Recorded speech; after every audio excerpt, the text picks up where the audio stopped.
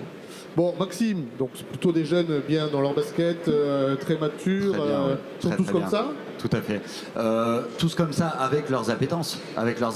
Et c'est important que tout le monde ait ses appétences. Tout le monde n'est pas fait pour voyager, pour aller toujours plus loin et toujours plus loin en parcours, en compagnonnage. Et vivre en communauté. Il en faut pour tous, exactement. Il en faut pour tous. Ouais. Et je souhaitais rebondir juste par rapport aux années de formateur de Thomas. C'est notre modèle de compagnonnage aussi qui veut ça.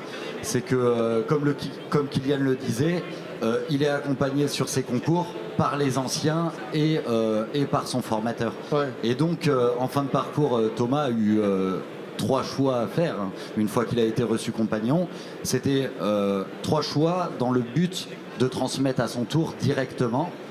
Et donc, le premier choix, c'est celui qu'il a fait, c'est celui de devenir formateur. Il aurait pu aussi choisir de devenir directeur d'une maison de compagnons. Ouais. Et un 3e choix qui est de continuer un Tour de France et d'accompagner les jeunes sur leur formation le soir et le week-end. Ouais. Et donc ces 3 possibilités sont offertes pour commencer une insertion en douceur dans la vie professionnelle en tant que salarié sur plusieurs années. Parce que lorsqu'on a pris l'habitude aussi de changer d'entreprise tous les ans, de changer de formation tous les ans, on a un peu la bougeotte. Bon, il faut se le dire. On aime le changement et c'est difficile parce on a une capacité d'adaptation qui devient un besoin en fait. Ouais. On le voit, hein, on change d'entreprise, on met 6-8 mois à s'adapter à son poste de travail la première fois. Au bout de la 2e année de Tour de France, c'est plutôt 4-6 mois et puis en fait ça réduit petit à petit et donc on prend cette bougeotte, cette envie de culture, cette envie de voyage et donc ça permet aussi de poser les valises pour un premier pas vers une vie professionnelle, qu'elle soit entrepreneuriale ou salariée. Ouais. L'avenir, c'est quoi? On reste sur les bases qui ont fait le succès depuis des générations et des générations du compagnonnage et on va vers des métiers de plus en plus pointus techniques. Les filles là-dedans? Les filles, il y en a, hein, tout à fait. Oui. On a des filles, malheureusement trop peu. Mais dans l'industrie, dans l'industrie en général, et elles ont leur place. Elles ont leur place dans l'industrie. Hein, on le voit. Hein. Nous, on a un taux. Enfin, je vais parler de taux de rupture. On est dans l'industrie, mais on a un taux de rupture avec les filles qui est bien moindre que l'engagement est meilleur chez les jeunes femmes. Ah, vous voyez les garçons. Ouais, on a encore du travail à faire.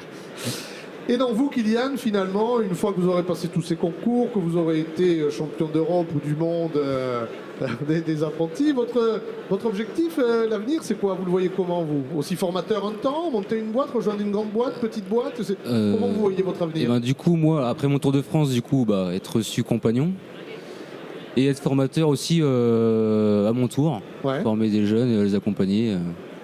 Et l'objectif après, sur le long terme, c'est de créer mon entreprise. Donc on a en plus des jeunes entrepreneurs, quoi.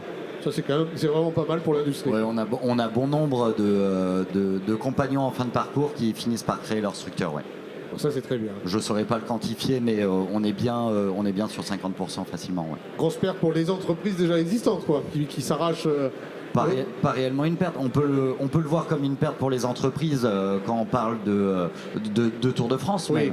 On a souvent la réflexion, oui, mais il va rester qu'un an. Et voilà, oui. Mais la réalité, c'est qu'on travaille, nous, on ne travaille pas pour une entreprise en particulier, mais on travaille pour l'industrie en France, la filière, et les 50% de jeunes qui ne créeront pas d'entreprise, retourneront potentiellement dans une entreprise dans laquelle ils sont passés. Donc on fait fonctionner un écosystème plutôt qu'une entreprise en particulier. Félicitations messieurs et bonne continuation.